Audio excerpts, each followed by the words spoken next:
You have just been invaded by... Hey there guys, this is DJ Slope from Slopes Game Room and you're listening to episode 5 of Slopes Cast, recorded live on Twitch on the 22nd of January 2021. In today's episode we're going to be chatting about Scott Pilgrim finally coming back and doing so physically this time, how Taxman's incredible Sonic mobile ports have returned once again, the new arcade 1-up machine, the new Pokemon Snap game, the new Indiana Jones game, and the fact that the long-awaited Paprium Mega Drive game has actually seen the light of day. And of course we're going to be chatting about my personal Kickstarter of the week too, which just so happens to be the game Irina. All of that on today's episode with my co-host Grizley Crichton. If you like the podcast and you want to be in for a chance to be on a future episode, then please do consider becoming a Patreon or YouTube member. And if you have any particular news stories you would like us to cover, then please do let us know in the dedicated room over on Discord. But right now, let's get on with the show.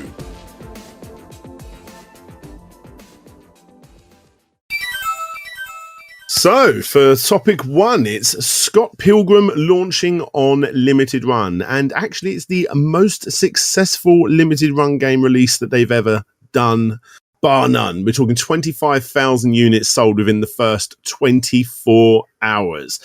Am I going to be getting this? Can I push myself to get that like 130, 40 quid version? It's so hard. I might go for the middle ground one.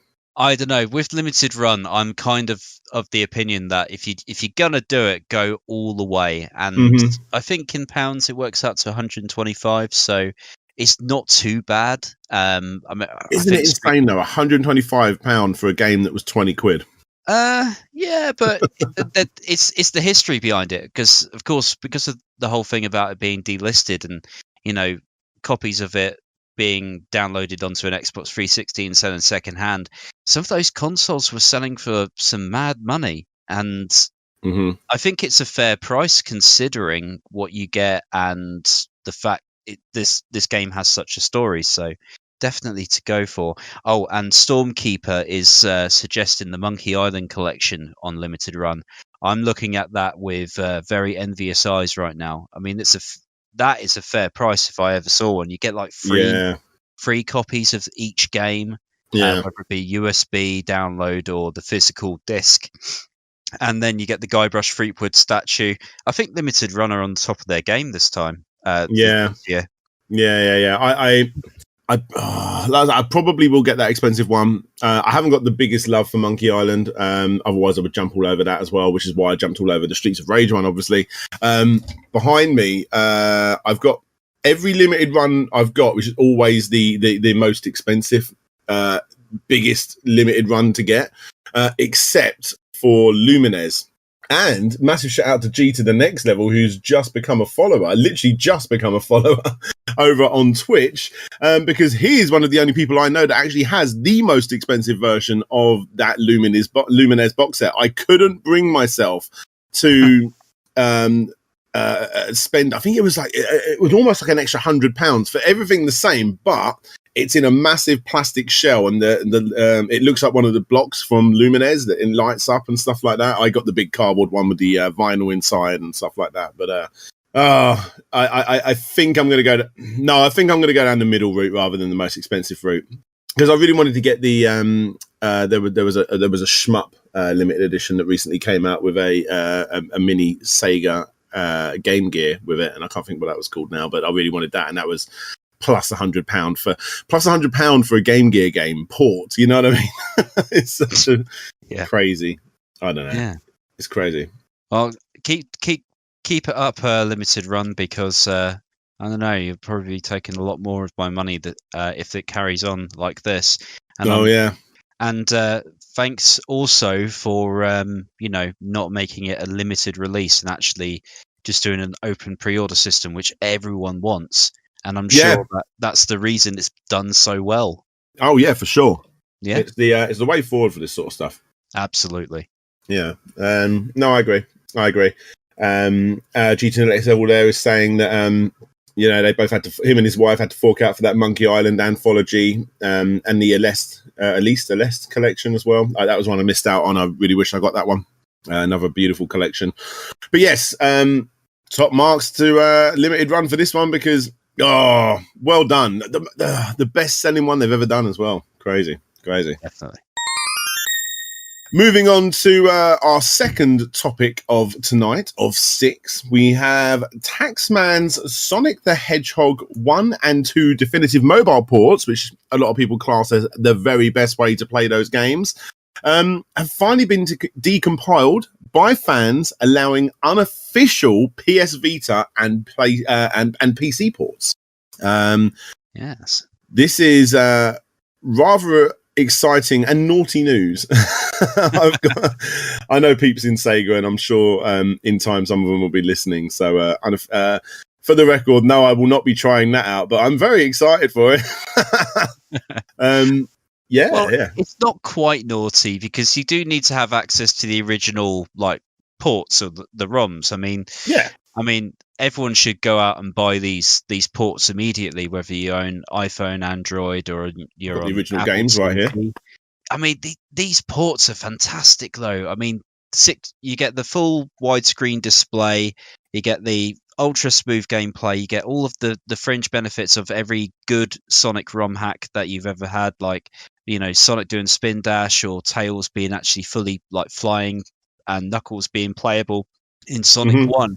It's absolutely brilliant, and it's testament to what this guy did, because all he did to get things up and running was provide a a proof of concept Sonic CD port. Yes, and then Sega took him on, and then of course he did these ports, and then that led to Sonic Mania. So this guy's done amazingly well, and it's such a shame that Sega have not officially backed a port of this type for the consoles or PC, and so fans, of course, in their infinite wisdom and their ultimate resource, they've decided to take the law into their own hands, and here we are.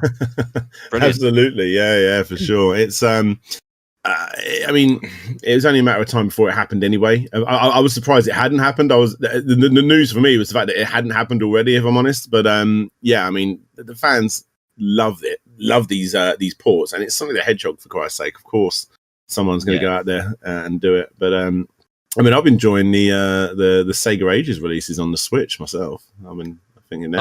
Absolutely. I mean, the Sega Ages releases are on a different level, if you ask me, because while they don't have some of the benefits that these ports do, what they do have is the first official release of the Mega Play version of Sonic 1, which is for those who don't know, that's the arcade rules where the timer actually counts down and you have to get through levels as quickly as possible. And it's a very more strict life system where, of course, you had to spend money in the arcade. It's so interesting and something you just don't see. But again, like the Taxman ports, if you want straight up Sonic the Hedgehog played as it should have, in my opinion, always played, that whole term of being as good as you remember it to be, that's what those are to me. Yeah. And now you've got to bring up the fact that Sonic 3 and Knuckles, if they did that. Yes, that would be amazing. But what I will say is, if you ever have the opportunity, if you own a Steam copy of Sonic 3 and Knuckles, and that is the official way to play it, not through typical ROMs, you can download a mod called Sonic 3 Air, which is AIR, Angel Island Revisited, and that is by far, to me, the best way to play Sonic 3 and Knuckles. Oh, really? Yeah. You get all of the benefits of the traditional soundtrack, of course. You don't have to worry about licensing in Piracy Land. Yeah. And then you've also got all of the PC versions of the soundtracks, if that's what you prefer, or you can change the music for Super Sonic if you get sick of the. I do have a soft spot for the second soundtrack. It's obviously not as good as the one I grew up with, It's never going to beat that, but it's still a good soundtrack. That original piece, not the original, the one that came after, which actual fact was the original. When you go back and see the original tapes that got leaked, that showed what they were working on, they actually sounded more closer to the second one that came out. I still think it's good. It's just obviously not as good as, going through Lava Reef Zone, which is still one of my favorites. And such an incredible soundtrack. But yeah, I mean, going back to Sonic 1 and 2, Taxman 1 being done up, I think it's pretty safe to say you're going to be seeing a live stream of that one night, probably in the coming months, whenever, on Twitch. So you want to see that, go and check me out over on Twitch. But it's nothing but good news, and fair play to the hackers for getting it done. Hopefully that'll kick Sega into gear and make them consider releasing it on the PS5 and the Xbox Series X. We're long overdue. And then bring out Sonic 3 and Knuckles for good measure. Come on, guys, you know you want to. You can work it out. For me, it's just like their most popular, not their most popular, but like their very best game they can't put out. It's what a world. It's so crazy. But there you go. Good job, hackers.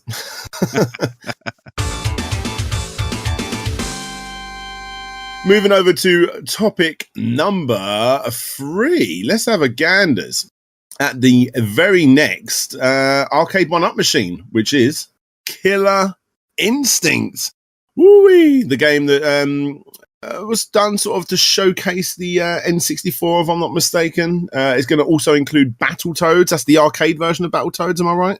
Yeah, so Killer Instincts, these are based on the first 2 Killer Instincts. The one you're thinking of is Killer Instinct Gold for the N64, which was technically like the third or like an ultimate compendium of the 2 games. But yeah, KI is a great arcade franchise, one of the best beat-em-ups out there. And just to see it immortalized in this arcade 1-up cabinet, one shows that Microsoft does have a bit of a heart, and they're able to share their licenses with other people, bearing in mind this is rareware. But also just to see it immortalized in the big format again, seeing it with that Western arcade stick, those blue buttons, it's brilliant. And I don't know how people feel about arcade 1-ups in general. I mean, I find them a little bit too expensive considering how many games you get. Think so. I don't really see. I don't know. For me, it's hard because I always compare them to those quarter arcade machines, and quarter arcade machines look good on the shelf, and they're collector's pieces as well as giving you that little bit of a buzz when you want to have a quick go on Pac-Man or Gallagher or whatever. But these are like enormous, and I mean, I personally, and I've got a game room. Even with my game room, I don't think I have the space. And if I did have the space, I would either buy an official, go back and see if I can get an official Pac-Man machine or whatever it would be, or because this isn't technically the original Killer Instinct that came out, I would probably make a MAME cabinet. And I hate being that person like, you can just do this with a Raspberry Pi, but I feel like you're getting so little for your money for this sort of thing, and it's going to take up so much space. I am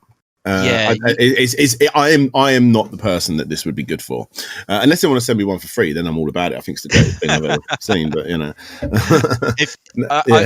I think you have to really like the game, the flagship title, to really to get behind this. And I can get that for things like Streets of Rage, Street Fighter, Streets of Rage arcade 1-up. Yeah, go hit me up, guys. But yeah, a Street Fighter 2 arcade 1-up. Completely agree. Pac-Man, yeah, sure, absolutely. That's the kind of thing you stick in the corner of your arcade room or your game room, and you only play it once or twice every few months just to show it off to someone who's walking by. But it's as much an ornament as it is a gaming experience.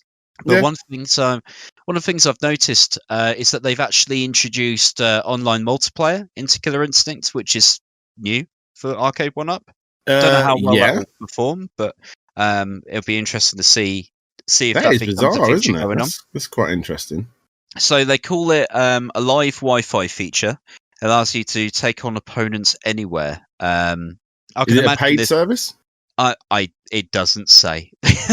I'd imagine for the expense, it shouldn't be. It shouldn't be, but the fact they're not saying it makes me think it might be. I'm wondering if they're maybe co-licensing with Parsec or something along those lines. I mean, or using the emulator NetPlay. I don't know what it's actually exactly called, but there are a lot more cabinets coming from Arcade 1-Up as well. I've seen a couple of them mentioned in the chat here. So. Yes, the one I'm excited about. What is it? X-Men 4-player. Ring that on. That is. I mean, I'm not going to get it, but that's cool. That's very cool. I mean, that's the sign that a company like Arcade 1-Up has made it right. It's getting those licenses. I mean, Marvel, for sure. They released their Marvel versus Capcom arcade machine. They've had X-Men, and it's, Marvel versus Capcom is a licensing trap. Again, it's like Scott Pilgrim, where you've got so many parties at play: Capcom, Disney, Marvel, all of that going on. But they've managed to pull it out of the hat, and they've released a tangible thing which celebrates that franchise, and that's nothing but a good thing. But the one I really like the look of was Dragon's Lair, because it's one of those ones where I feel like, you've got emulated versions. I mean, it's basically a DVD game, and it is, isn't it? Yeah, it's the old Mega CD styles, isn't it? Yeah, I mean, it's on another level, of course. Absolutely. It's one of those things where you could actually play it on a DVD player using just the cursor buttons on your remote control.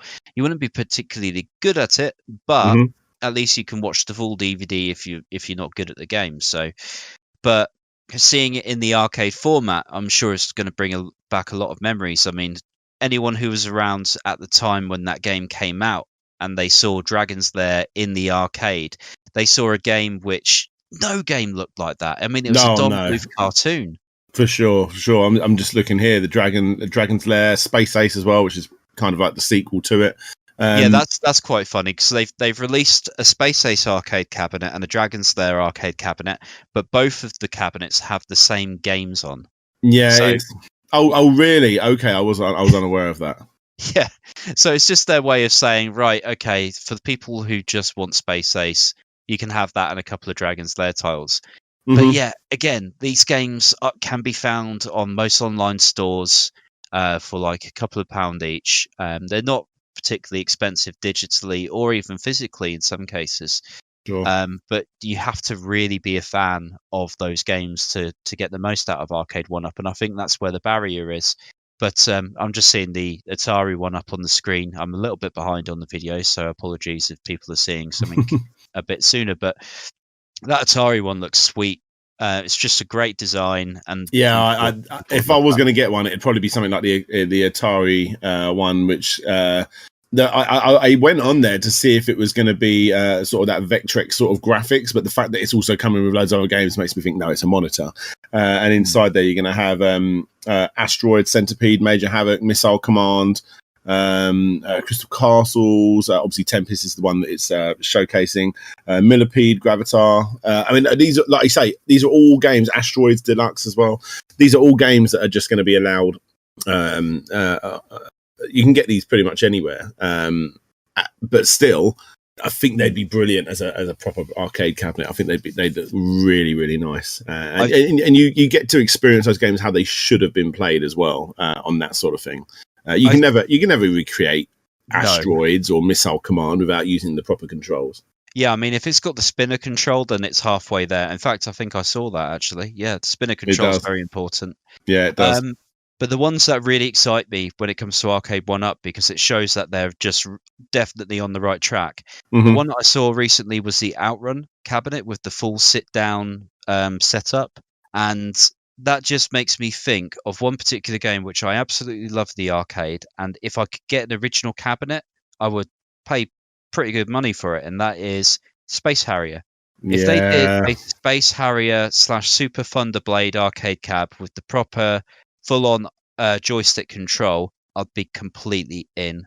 And I hope I won't be alone on that one, because maybe that'll encourage them to, make it. Space Harrier, that stunning. And you could do, like, what other ones could you add in there? I don't know, but beautiful, yeah.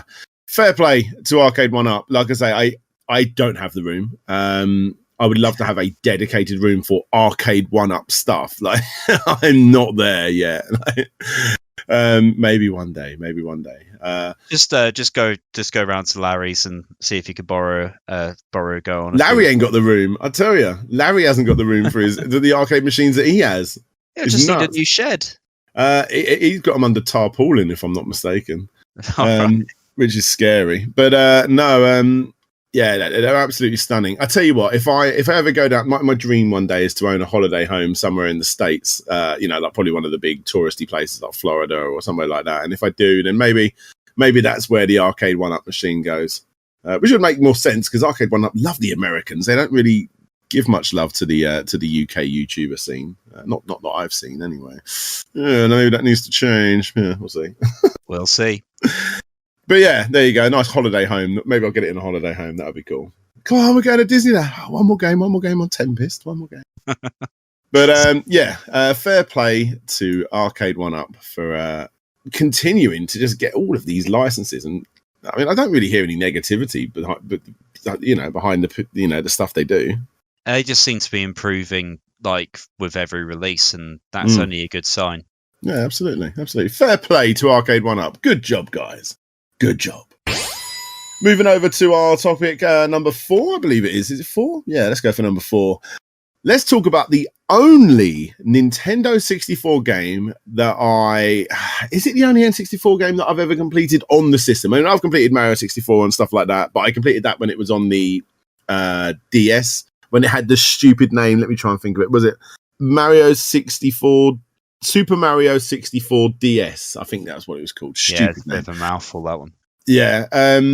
The only game I've ever completed on a Nintendo 64, and the only game I ever bought brand new as well, was Pokemon Snap. So I'm actually genuinely excited, and the only Pokemon game I've ever completed as well. A lot of firsts. A new Pokemon Snap. Based on the N64 series. This is obviously new news, but I haven't done a podcast in a couple of weeks, and I'm excited for it, so I'm going to talk about it. And I know you're excited for it as well, aren't you? Yeah, so when we were selecting articles for this podcast, I was a bit worried about this one because for those in the chat who might not know, Dan isn't the biggest fan of the N64, so I was really, and neither is he the biggest fan of Pokemon. But the good thing about Pokemon Snap is it kind of like takes away both of those barriers and just gives you that really enjoyable rail shooter experience. But you're also just kind of on safari. I am super into this because when I met my wife, the first thing we sat down and played together as a video game was just Pokemon Snap on the N64, and we just repeatedly played it. And I think we've played it once a year ever since then. So just to know that it's going to be expanded with 4 times more Pokemon. It's going to have a whole boatload of new arenas, and I'm really hoping that they kind of recreate the old ones too, just for that bit of nostalgic flair. I just hope they just keep expanding on this because we've been waiting a long time for this shouldn't have taken this long to become a franchise. I mean, we'll see. It might not actually do that well, but I'm guessing it will. It's called Pokemon. I'm sure it will do fine. I mean, the impression I get is that they kind of didn't do it because when Pokemon Snap first came out, that was around the time Pokemon was at its boom. So they were just throwing everything at a wall and seeing what stuck. But what they thought people wanted to see was Pokemon in 3D, just kind of, being these like marvelous creatures, but also somewhat realistic. And that's what Pokemon Snap was really good, showing Pokemon in a natural environment. But it gives you that collecting vibe behind it as well, which I know is what Pokemon's all about. But even I remember I got quite into, mainly because and then used my sisters as the leverage to do it. But I got really into collecting the cards. Never fucking played a game of Pokemon in my life, card base wise, but I helped collect them, and I got quite into doing that. I mean, fair play. I mean, this. I'm excited for it. I've pre-ordered it. This is totally not a game I would ever pre-order, but I'm excited. It's like a game they only created because they wanted to show off 3D Pokemon models for the first time, and they thought, right, that's no longer special because now every Pokemon game is 3D. But then maybe the outcry was so loud that they decided to go with it. So yeah, fully in. Yeah, it's exciting. Do you think they're going to do it analog, the analog controller, or is it going to be motion controlled with the Switch? I think they might go for both. I really hope that they don't make it just motion control, because I think that's the one thing that would ruin it for me. That'd be like a Star Fox Zero situation. Yeah, sure. That's a good comparison. Absolutely. GTN X Dev always very excited for this too. He's hyped for this. Yeah, it's cool. It's going to be the only Pokemon game I'll buy until they make Pokemon Snap free. But even if they do make Pokemon Snap free, they've still got the second one called New Pokemon Snap. Worst thing about this is its name. Hate that new thing that they add to that. Nintendo love to add on things. Like, have you played New Super Mario Brothers Wii? That game that came out 15 years ago now. It didn't feel so new back then either. I know. It's like Nintendo has this awful habit of essentially going for reboots of classic titles, but not committing to it. So they don't want to call it Super Mario Brothers again. They don't want to call it Pokemon Snap again. They just want to say, "Oh, it's the new one." And it's just, come on, guys, just figure it out. Call it Pokemon Snap 2. Call it Pokemon Snap New Horizons, or like they did with Animal Crossing, or just figure out anything other than new. But I suppose it sends a message when it is new, just not so much when you're looking at. Can you imagine, like, in 15 years' time, when we're on Pokemon Snap 5, hopefully, and then we're going back and going, right, okay, so which Pokemon games do you like the most? Oh, I like new Pokemon Snap. Oh, the new one that came out in 2028. Yeah. No, I mean the one that, I mean. It's just, it gets annoying. I think, without a doubt, though, the worst naming that Nintendo ever done completely beats the fact that they released the console called a Wii, beats the fact that they keep adding new to the front of old games now. But when they re-released the original NES Mario games for the Game Boy Advance, but the Game Boy Advance numbering was one step ahead than the actual numbering of the game. As an example, Super Mario Brothers 3, when they released that on the Game Boy Advance, its full title was Super Mario Advance 4 Super Mario Brothers 3. And it's just like, what? You absolute morons. Why did you do that? It's so funny. So funny. It's like Yoshi's Island Super Mario Advance 3. What? Which is also Super Mario World 2, or and you've got the Super Mario Land 3, which is Wario Land 1, and yeah, it's just crazy. I don't know why they do that. Just commit to something. So complicated. Imagine like, even like, my mum, or even my wife thinking about it. If I wasn't into gaming, and I can imagine my son trying to explain to my wife, who knows what Mario is, and she's not exactly completely unaware of that world, but trying to explain to a parent, like even someone that's in the know, can you go and buy me Super Mario Advance Super Mario Brothers 3?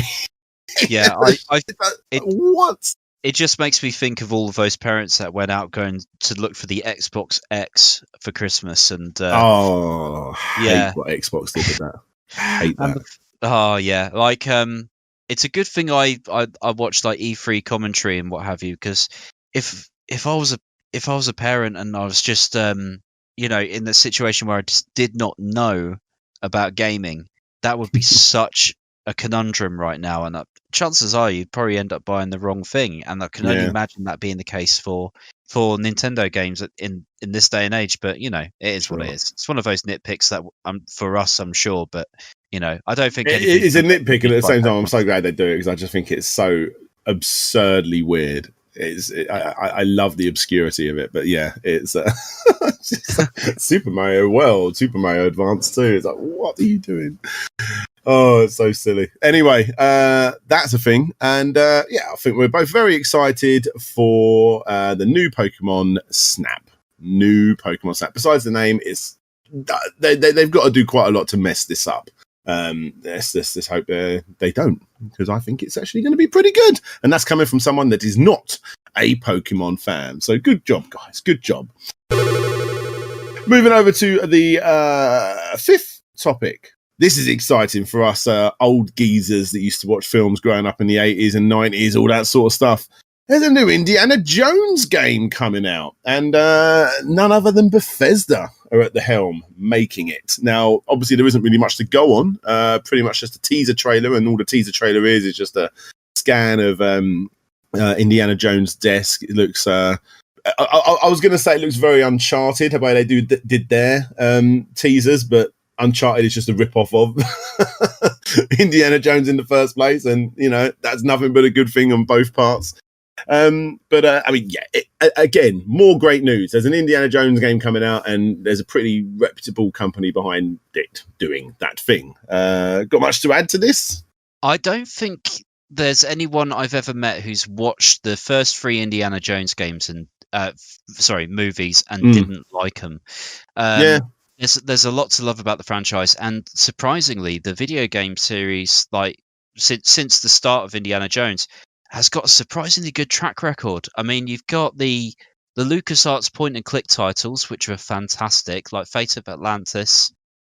Really set the bar for like licensed titles back in the day.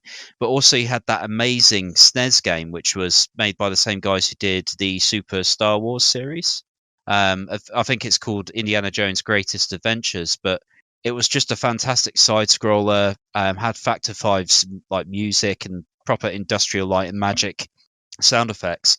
I got high hopes for this one, and icing on the cake for me is that it's being made by Machine Games under Bethesda, who make the Wolfenstein series. So I think we can guess like where this is going to go, and because Machine Games have only ever made games about killing Nazis, so it sounds Indiana Jones to the core for me, and it looks like we're going to Rome based on that ticket on the desk. I just noticed that. So I'll say something that's probably going to upset quite a few people. I've always been more of a fan of Indiana Jones than Star Wars. As a kid, I'm trying to push myself to be more of a Star Wars fan nowadays, now that Disney own it, and I'm obsessed with going to the theme parks, and there's no way I can go to the theme parks and not have Star Wars thrown in my face moving forward.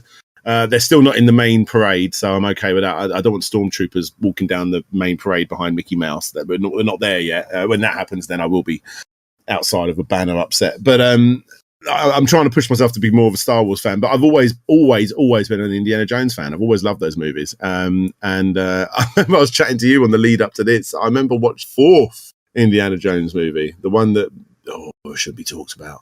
I remember watching it in the cinema thinking that was all right, and then coming out and then just seeing nothing but hatred in the reviews, and I'm did I miss something?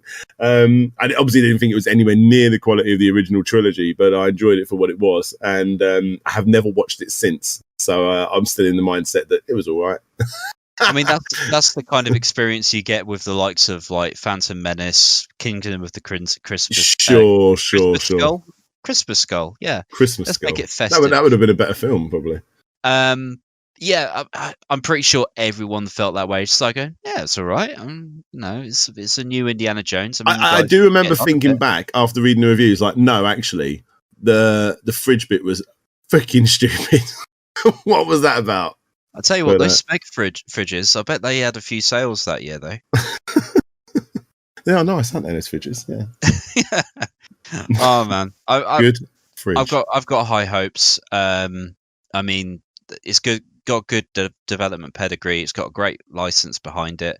I know the license game thing is usually a sign of disaster waiting to happen, but as I say, Indiana Jones has had a good track record. I can only hope it continues.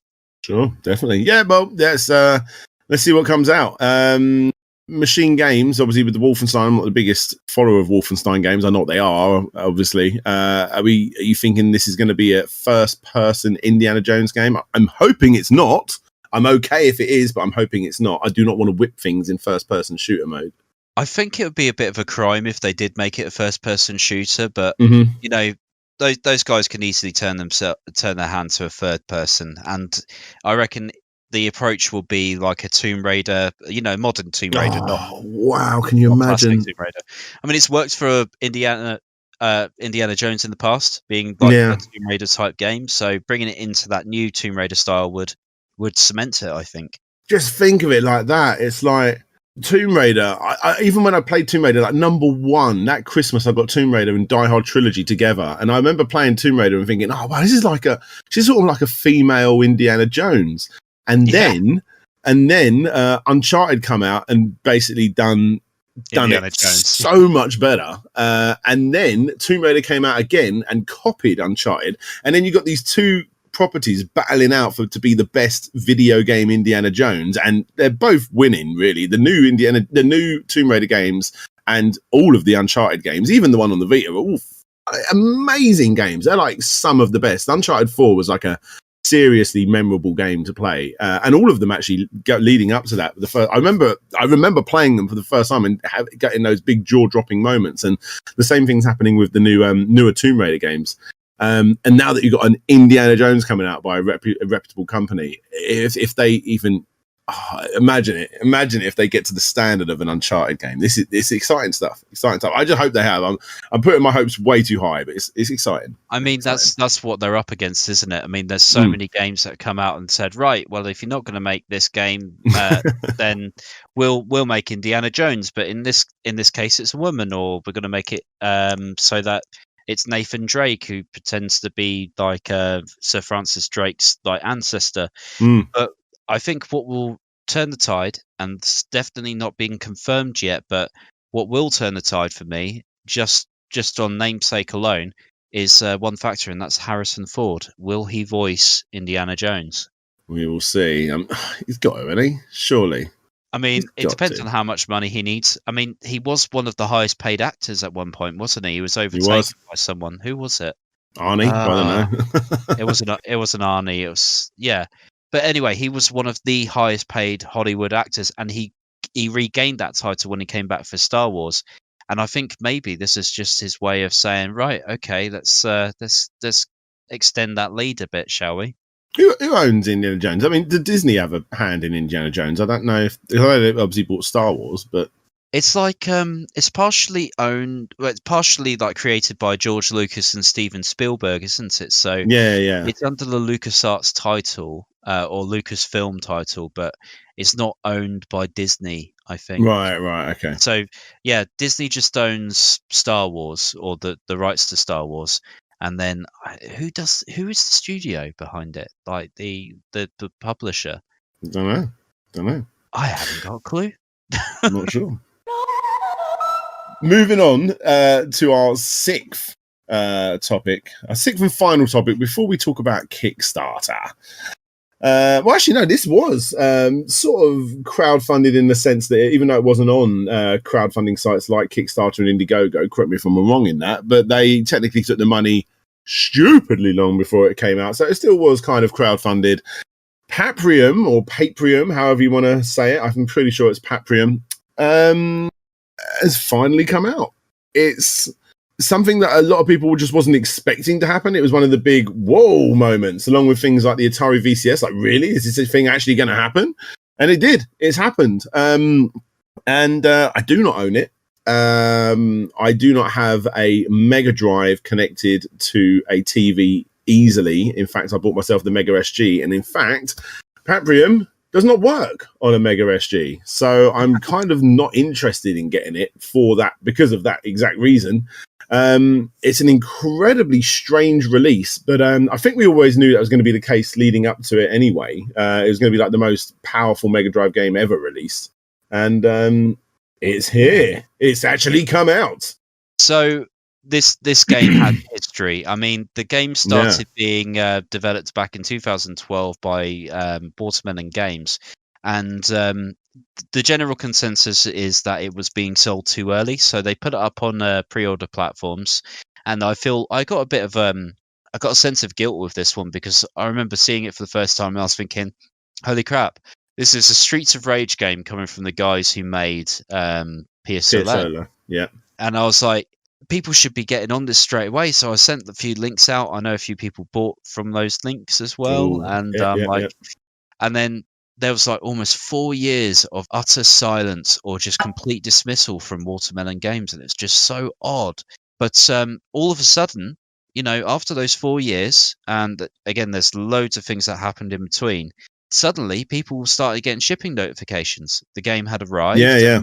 I mean, there's a few things like wrong with it, as you mentioned. The game doesn't work on certain models of Mega Drive or the analog Mega SG, but it exists. I mean, we're watching footage of it right now.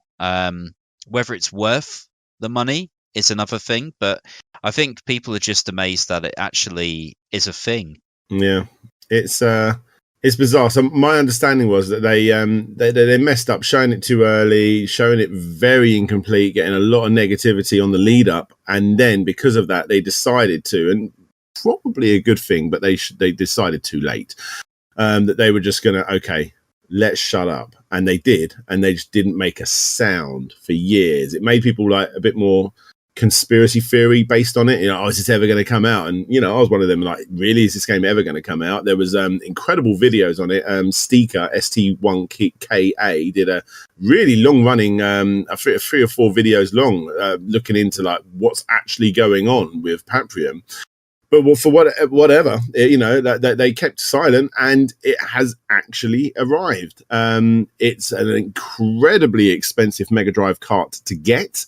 We're talking upwards of £100. You're looking about 150, 60 quid, maybe a little bit more for a boxed copy. Am I about that right ballpark? It's about $200 for like because there's like an early bird version which has the cardboard sleeve, or you got the standard cut for about $150. Either way, this is like a very custom chip. Majorly. The reason why it took so long, I'm guessing, is because not only did they need to make the game, they had to make the cartridge it actually went on.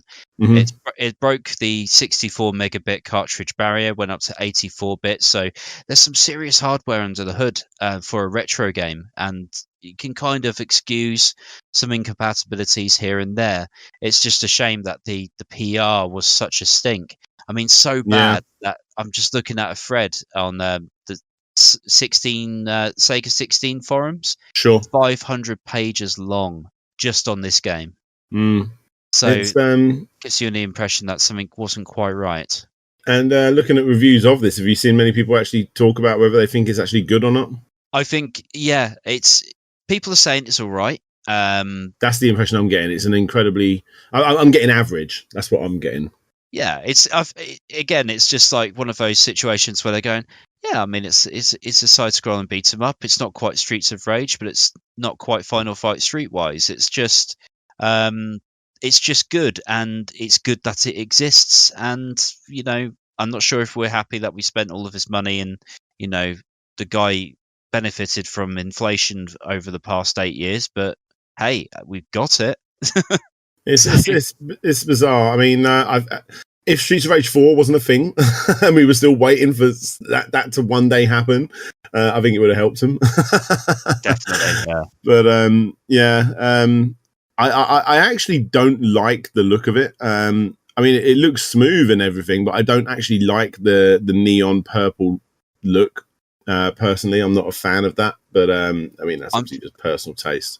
I'm fine with that, but what I'm seeing on the screen right now is it seems like what you would see if you do you remember the like Ultimate Sega collection on the Xbox 360, and it had Streets of Rage on there, and you had sprite smoothing.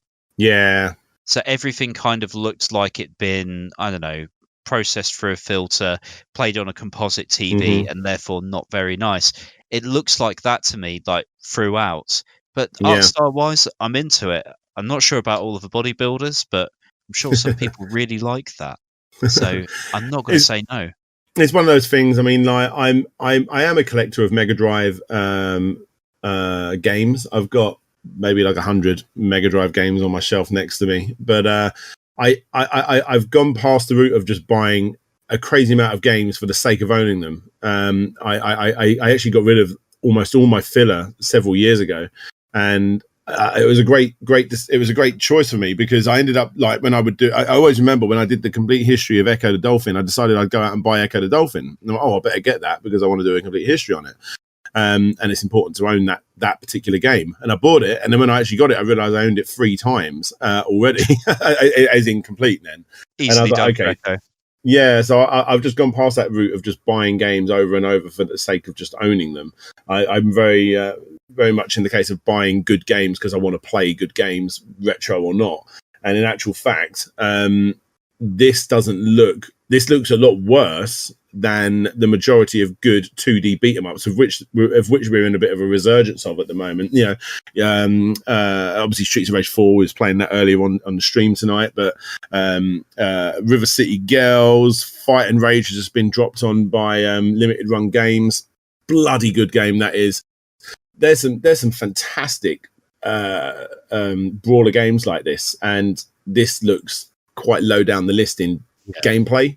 It'd be nice to have, but I'm not that bothered about it, if I'm honest. I think I'll wait until it turns up as a download because they need to get some funds back, or they release a PS4 copy, or didn't they release like a modern console version of PS Solar at one point? I don't know. I know they did it for like Dreamcast and stuff, and that's then I'll be a bit more interested in it because it'll be a lot more accessible to me.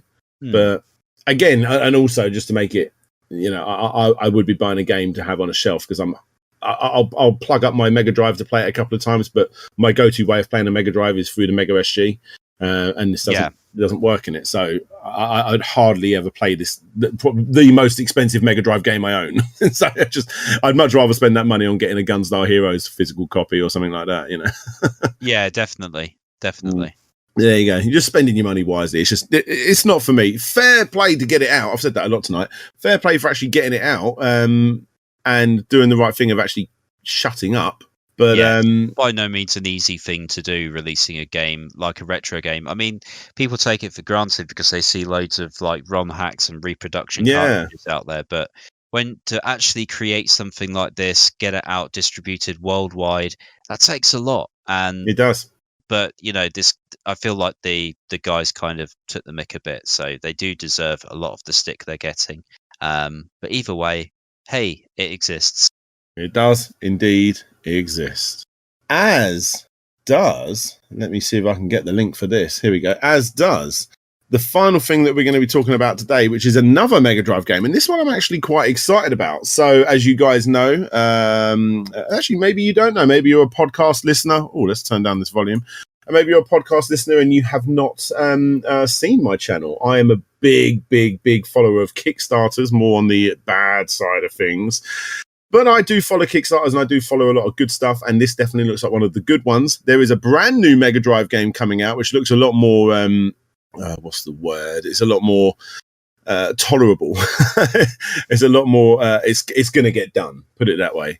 We've got a shmup, a game called Irina Genesis Metal Fury. Definitely taking cues from, what games would you say? A bit of Thunder Force in there, stuff like that? Yeah, a bit of Thunder Force, a bit of R-Type. I mean, like, when it comes to making retro games, I mean, space shooters are pretty much the go-to for anything, but I gotta say the art style on this is quite impressive. I love that skull coming out of the wall, for example. It reminds me a lot of another shmup called Truxton, if you remember that one. Yeah, Truxton. Yeah, I'm trying to remember off the top of my head what it's called in Japan. It's got a completely different name.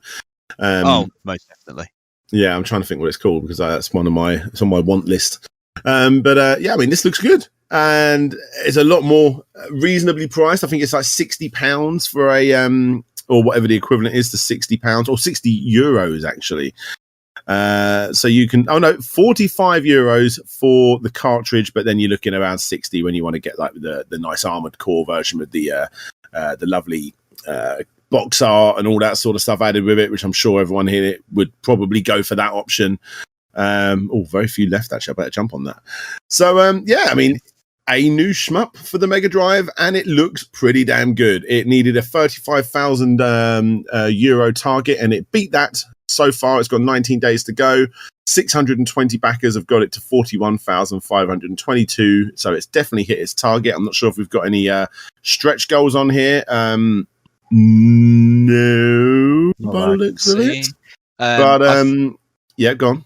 Quite significantly, I mean, like, just want to point out, like, when we do Kickstarter links on the podcast, it's not necessarily a recommendation because the problem is with Kickstarter is you never know how it's going to end up, and it's a real problem. But it is quite good that they've released a demo and that's available on the Kickstarter itself. It's a huge deal. So many people dodge that. They want to get it out there and just start going after they've got the funds, but these guys have actually put the legwork in and got a playable demo ready to go.